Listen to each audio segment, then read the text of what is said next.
Special Jury Awards speak to the depth of creativity that is in our Cinemalaya 20 films this year. Dito makikita ang kabuuan ng lakas, loob at lalim. To announce the award for Best Actor, let us all welcome 2019 Cinemalaya Best Supporting Actor, Mr. Ricky Davao.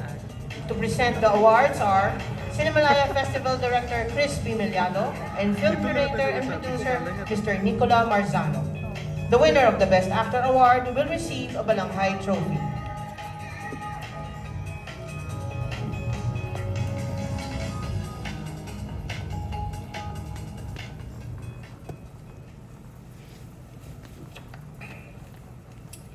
Cinemalaya Citation Full-Length Feature Film, Best Performance of an Actor.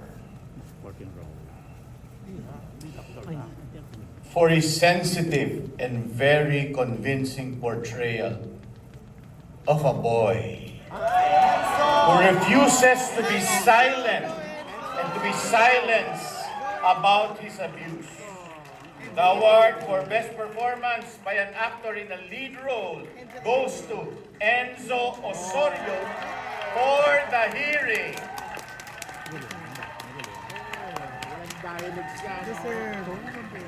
Eh kasi deaf mute.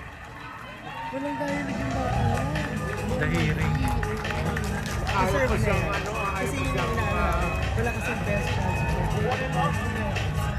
Alam mo, masasira pa eh. ano lang siya kanina, good luck.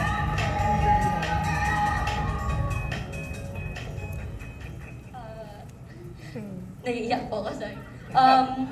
Nagpapasalamat po ako kay Lord. Nagpapasalamat ako sa pamilya ko na sumuporta sa akin. Nagpapasalamat ako sa dahilan kung bakit ako nandito, si Mama Beth at si Direk Lo. Hinintay po talaga ako ni Direk Lo. Tapos na yung audition. At nagpapasalamat ako sa tumulong sa akin on shoot. Habang pressured na pressured po ako, si Mama Maylin, tinulungan niya po akong mag-at ease and nagpapasalamat po sa lahat na sumuporta sa akin at kung bakit ako nakakayo ngayon dito. Thank you po.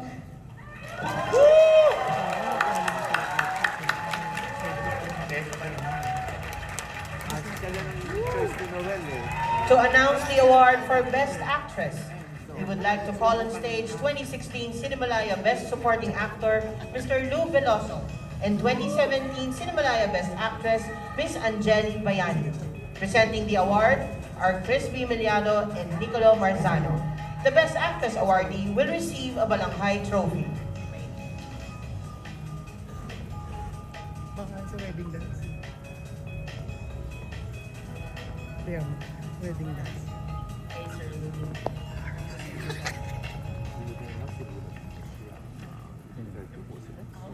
Na-describe mo Okay. Cinemalaya Citation Full-Length Feature Film Best Performance of an Actress. For her spirited portrayal of public school teacher. Marian! Light and clean Sabi ko to sa protect iyo. the sanctity of the ballot. Ito yun. And for her sensitive and very moving portrayal of a young woman navigating the cultural complexities of a foreign funeral while coming to terms with personal loss and family grief. The award for Best Performance of an Actress in a Lead Role is shared by Marian Rivera. and Gabby Padilla. Ayun si Marian! Go! Ah, sexy ni Marian. Wow!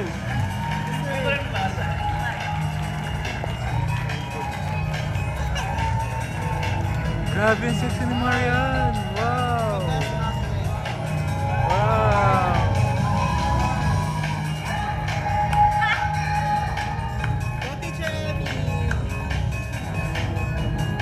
Wow!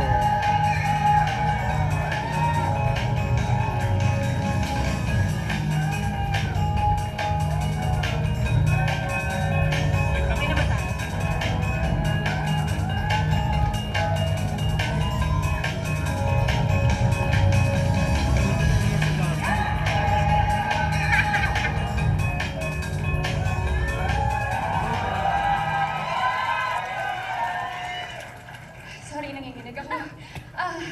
Thank you po to Cinemalaya for giving Filipino filmmakers the platform to tell their stories every year. Thank you so much.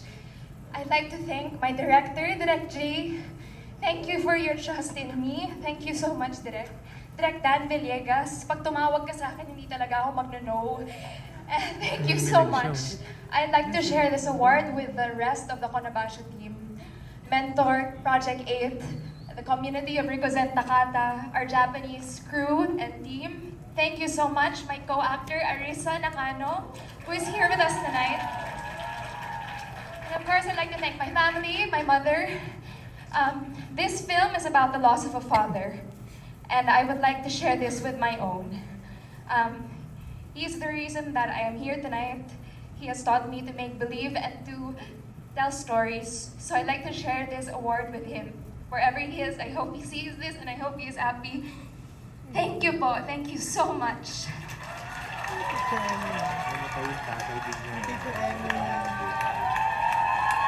Diba? Palakpakan. Sa lahat po ng bumubuo ng Cinemalaya, marami pong salamat sa inyo. To my GMA family, thank you.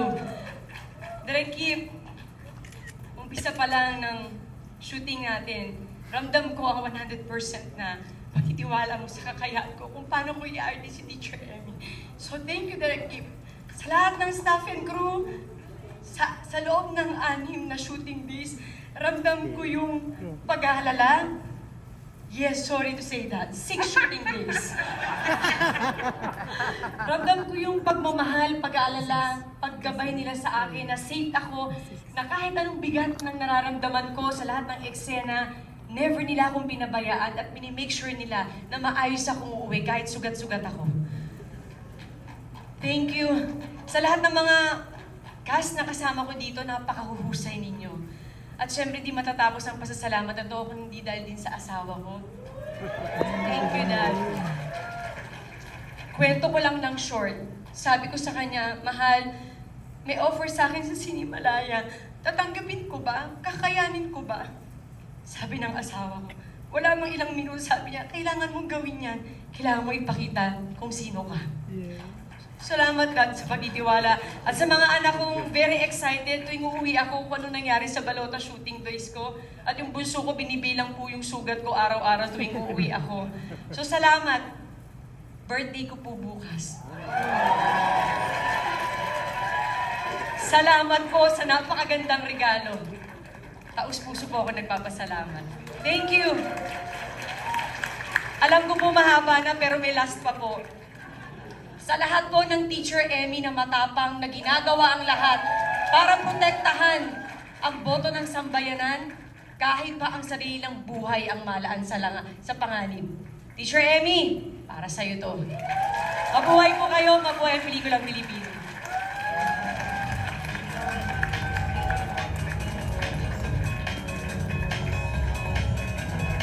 To announce the Special Jury Award for Short Film, please welcome 2022 Cinemalaya Best Film Awardee, Director Zig Tulay. Presenting the award are Cinemalaya Bente Juror Ahmed Mustafa Zama and Ms. Isa Valdez, Project Manager.